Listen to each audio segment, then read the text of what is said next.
Onions are very similar to how you might store potatoes, except there are a few slight differences. And so we'll talk about that just a little bit. There's lots of different varieties of onions that are out there, and they can be extremely colorful when you're using them in cooking.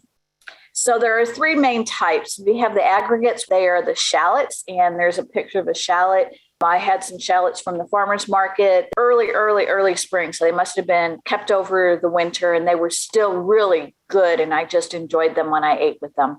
We have the proliferous, which are the Egyptian or the walking onions. And then we have the bulbous, are also commonly called the common onions. And so what we're going to be talking about is the common onions.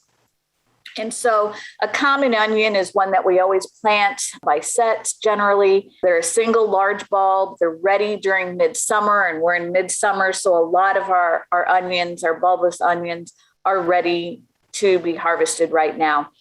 If we take those same common onions and we go ahead and plant them, but we plant them a little bit closer together, we can harvest them when they're young. And that's how we get our green onions. And so you have two options when you're growing your bulbous onions, your common onions rather.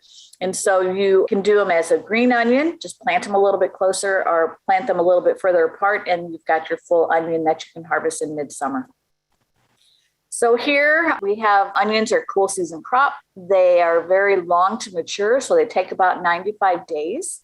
They are photoperiodic. And so we have short day onions and long day onions. And so what that means is that if they're a short day, they need 12 hours or less of day length in order for them to grow really well and come to the appropriate harvest size. Then we also have what's long day. They need 15 hours of day length to come to maturity. And the vast majority of what we're going to have in our gardens are probably going to be the long day onions. So when it comes time to harvest, you can harvest at any time if you want to eat them fresh. So you can harvest them when they're little as green onions, but as you continue to go through the growing season, they'll be smaller, not full size, but you can harvest them at any time if you want to go ahead and use them in your cooking. If you're going to use them for storage, you want to go ahead and wait until about now, the time to be able to harvest them for storage. You know that the neck actually starts to dry. The neck is going to be the part of the stem that's pretty close to the ground level, and that actually is going to start to dry, and then the tops will start to fall over. So you know then definitely that your onions are ready for harvest. To cure them, what you're going to do is go ahead and lay them out in a single layer. Here is an example of probably someone who grows a lot of onions, and so they lay them out. You want them in a warm location where there's going to be a lot of good air circulation, and you do want low humidity.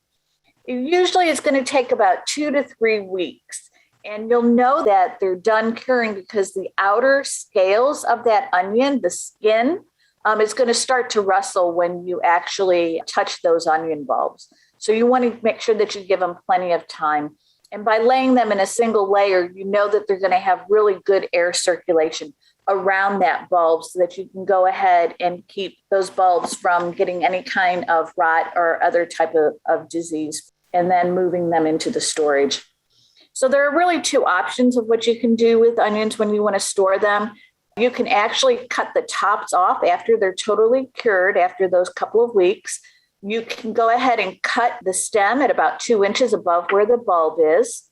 If the neck of the onion is really thick, make sure that you're going to eat those soon.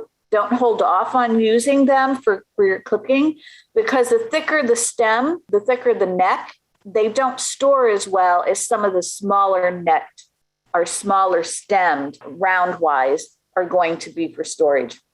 Or if you so choose, you could keep the tops on, the stems on, and then you could just go ahead and braid them. And I've seen plenty of garlic being braided. I haven't seen too many onions that are braided when I venture out to different farmers markets. But you want to do that when the stems are completely dry all the way up. It makes it easier for you to make sure that you get a nice, good braid. So if you're not braiding and you're going to go ahead and cut those tops off, then what you want to do is get either mesh bags, wire baskets, any kind of a crate that actually has really good air circulation in and through the onions as they're in that storage container. You want to put them in a cool, dry location, either a basement or a cellar. I've also seen or heard that people have put them in their garage. But once the temperature starts to get pretty close to freezing, you want to move them out of the garage and take them out of the garage and move them to a different location where it's going to still be cool and dry. You can keep these onions in storage up to several months if they're properly stored, properly cured, then they will store very easily for you. Another note to think about is that the sweeter the onion, the less amount of time you can actually keep them in storage. So they have a much shorter storage time frame when it comes to the sweeter onions.